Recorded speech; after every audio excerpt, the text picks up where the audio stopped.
नमस्कार दर्शकवृन्दहरू, स्वागत छ तपाईलाई यस च्यानल नेपाली कथामा। आज भने मैले जन्मभूमि शीर्षकको एउटा कथा लिएर आएको छु। यो कथा कक्षा 10 को नेपाली किताबबाट सावार गरिएको हो।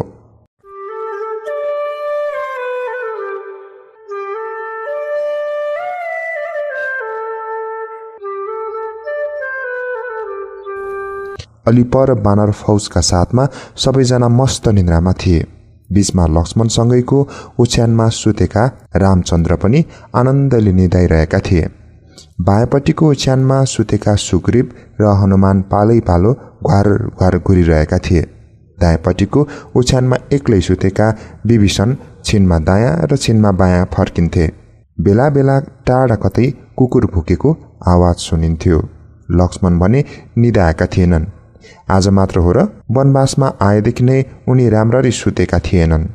रातको तेस्रो प्रहर बितेको हुँदो हो। विभीषण उठेर शौच गर्न गए। अरू सबै निदाइरहेछन्। यी विभीषणलाई चाहिँ निन्द्रा परेन जस्तो छ। हुन पनि कसरी निदाउन सक्छन् त विभीषण आज? जति नै शत्रुता भए पनि युद्धमा मारिनेहरू सबै उनका स्वजनहरू हुन्, आफ्नै दाजु भतिजा र अरू नातेदारहरू। के गर्नु, मान्छेले बढी अहंकार गर्यो भने अर्काको श्री सम्पत्ति हडप्नेतिर लाग्यो भने यस्तै दुर्दशा हुने रहेछ, लक्ष्मणले मनमा नै भने। आज लक्ष्मण साह्रै खुसी छन्। भाउजू सीता अपहरण मुक्त भएकी छन्। लङ्का माथिको विजय चान्चुने सफलता होइन भन्ने लागेको छ। 14 वर्षे वनवासको अवधि पनि पूरा हुन लागेको छ। त्यसो त आफ्नो युगकै सर्वाधिक वीर भनेर चिनिएको इन्द्रजितलाई लक्ष्मणले नै परास्त गरेका हुन्। यी सबै कुरा त छँदैछन्। रावणले मर्ने बेलामा रामसँग भनेको एउटा कुराले उनलाई झन अपार खुसी दिएको छ। मर्ने बेलामा रावणले रामसित भनेको थियो, हेर राम, यो युद्ध तिमीले जित्यौ किनकि तिम्रा भाइ लक्ष्मण तिम्रो पक्षमा थिए। मैले युद्ध हारे किनकि मेरो भाइ विभीषण मेरो विपक्षमा थियो। लक्ष्मणलाई अझै निन्द्रा परेन। उनका मनमा आफ्ना बाल्यकालदेखिका एक घटनाहरू ताजा भएर आए। उनले आफ्ना दाजुभाइ राम, भरत र शत्रुघ्नसँग खेल्दै बिताएको बाल्यकाल सम्झे। दाजुभाइ मिलेर लेखपट गरेको, वान हान्न सिकेको, घोडा चढ्न सिकेको अनि जङ्गल चाहरेको सम्झे। दाई रामचन्द्रले जनकको दरबारमा रहेको शिवधनु सजिलै उचालेर सीतासँग बिहे गरेको सम्झिँदा उनलाई आनन्द आयो। उनले आमा सुमित्रा र पत्नी उर्मिलालाई सम्झे। राम सीतासँगै वनवास आएको, सीताको अपहरण भएदेखि हालसम्मका घटनाहरू त झन उनको सम्झनामा नआउने कुरै भएन। यसरी लक्ष्मण आफ्नै विगतका स्मृतिमा हराइरहेका थिए। टाढा कतै कुकुरो बासेको सुनियो। लक्ष्मण जुरुक्क उठेर नित्य कर्मतिर लागे। उनीसँगै विभीषण पनि उठे। लक्ष्मण र विभीषणले बिहानीको नित्य कर्म सक्दा पनि रात अझै बाँकी थियो। विभीषणले लक्ष्मणसँग केही बेर एकान्तमा बसेर कुराकानी गर्ने चाहना व्यक्त गरे। उनीहरू केही पर गए र एउटा रुखको फेदमा बसेर कुराकानी गर्न लागे। विभीषणले कुराकानी सुरु गरे। हेर्नुस् लक्ष्मणजी, मैले दाई रावणलाई धेरै सम्झे। सीतालाई अपहरण गरेर तपाईले गल्ती गर्नुभयो। अब उहाँसँग माफी माग्नुहोस् र सीताजीलाई फिर्ता गर्नुहोस् भने। दाईले मान्नु भएन, उल्टै मलाई कुलद्रोही भन्नुभयो। आखिर लडाईँ हुने नै भयो। मैले पनि कुनै एउटा पक्षमा लाग्नै पर्ने भयो। सत्य र न्यायको पक्षपाती भएकाले मैले आफ्नै दाई भएर पनि रावणको पक्ष लिएन, रामको पक्षमा रहे। जुन कुरा तपाईलाई थाहा छँदैछ, युद्धमा तपाईहरूले जित्नुभयो, म पनि तपाईहरूकै पक्षमा रहेकाले यसमा म पनि खुसी हुनुपर्ने हो। तर आफ्नै दाजुहरू भतिजहरूसित थुप्रै आफन्तहरू मारिएका छन्। यस्तोमा म कसरी खुसी हुन सक्छु र? त्यही भएर आज रातभर निन्द्रा लागेन, विभीषणले लामो सुस्केर हाल्दै भने। हेर्नुस् विभीषणजी, जस्तो कर्म गर्यो त्यस्तै फल भोग्ने हो। तपाईका दाई रावण यस युगकै वीर हुन्, वैज्ञानिक पनि हुन्। उनले आफ्नो देशमा यति धेरै विकास पनि गरेका रहेछन्। के गर्ने, उनमा संसारमा म भन्दा ठुलो कोही छैन भन्ने घमण्ड भयो। लोभ लालचा बढ्यो। सीताजीलाई अपहरण गरे। त्यसैको परिणामस्वरूप आज उनको सारा वैभव, शक्ति र जीवन समेत समाप्त भयो, लक्ष्मणले भने। लक्ष्मणका कुरा सुनेर विभीषणले भने, हो, तपाईँले भनेको ठिक हो। अहङ्कारले मानिसलाई समाप्त गर्दो रहेछ। अहङ्कारकै कारण दाइ रावणको यो हालत भयो। विभीषण सुक्क सुक्क गर्दै रुन थाले। लक्ष्मणले विभीषणलाई सम्झाउँदै भने, जे नहुनु पर्ने थियो भयो। अब पीर गरेर अब लङ्काको राज्य तपाईँले नै सम्हाल्नुपर्छ। लक्ष्मण अरू केही भन्न खोज्दै थिए। विभीषण अलिक उत्तेजित भएर बिचैमा बोले, म यो राज्यको शासन गर्न योग्य छैन। म लङ्काको राजा हुन्न। राजा हुनका लागि पराई गुहारेर आफ्नै दाजु भतिज र आफन्तहरू मारेको भन्ने कलङ्क म बोक्न चाहन्न।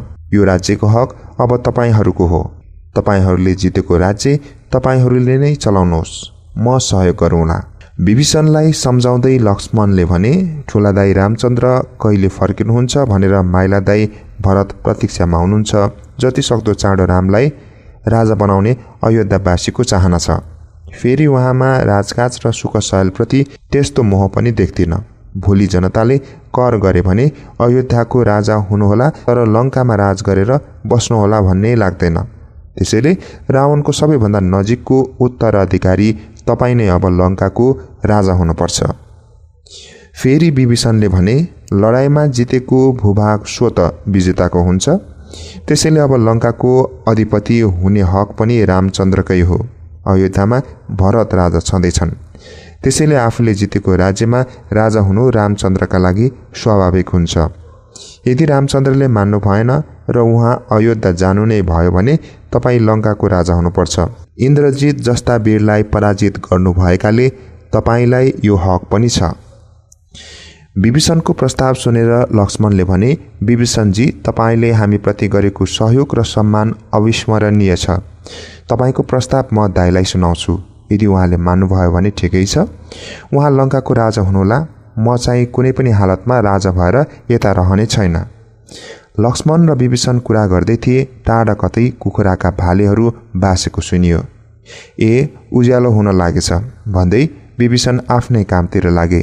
लक्ष्मण भने नजिकको थुम्कोमा गएर वरपरका दृश्य निहाल्न थाले।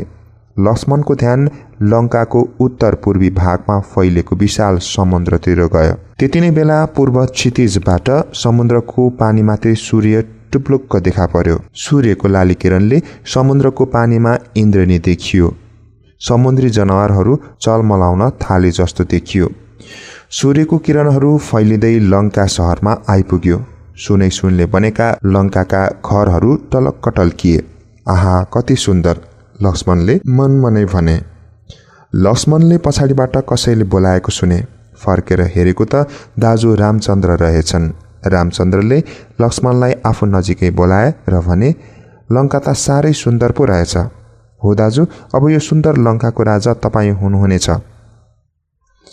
के कुरा गरेको लक्ष्मण? म कसरी लङ्काको राजा हुन्छु? रामले भने। लक्ष्मणले फेरि भने, विभीषण र सुग्रीवहरू पनि यो राज्य हामीले लडेर जितेका हौँ। यो हाम्रो अधीनमा आएको राज्य हो। त्यसैले हजुर यहाँ राजा भएर रहँदा राम्रै होला। बरु भरतलाई यतै झिकाई राम्ररी सम्झाएर उनलाई नै अयोध्याको आजन्म राजा बनाइदियौँ। हजुर लङ्काको राजा होइबक्सियोस्। लक्ष्मणको कुरा सुनेर रामचन्द्र एकछिन गम्भीर बनेर भने, लक्ष्मण, तिमीले भनेको कुरा एक कोणबाट ठिकै हो। लङ्का जस्तो सुन्दर, समृद्ध र शान्त राज्य अहिलेको दुनियाँमा छैन। फेरि यो हाम्रो बलबुताबाट जितेको राज्य पनि हो। यसरी अर्को राज्यलाई जितेर आफ्नो अधीनस्थ बनाउनु र त्यहाँ राज गरेर बस्नु दुनियाँमा नौलो र अनौठो कुरा पनि होइन।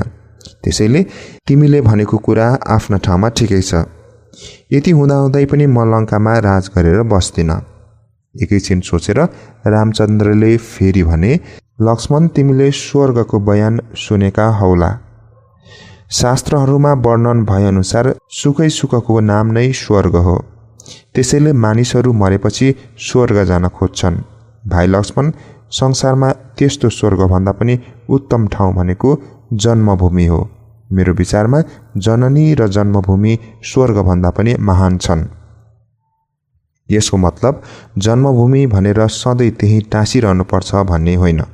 सुख, सुविधा र अवसरको खोजी गर्नु मानवीय चरित्र हो। खोज्नु पनि पर्छ। जन्मभूमिलाई नै चटक्कै भुल्नु र लत्याउनु चाहिँ कदापि हुँदैन। सुख र सुविधाका पछि लागेर जन्मभूमिलाई लात हान्नेहरू असल मान्छे हुँदै होइनन्।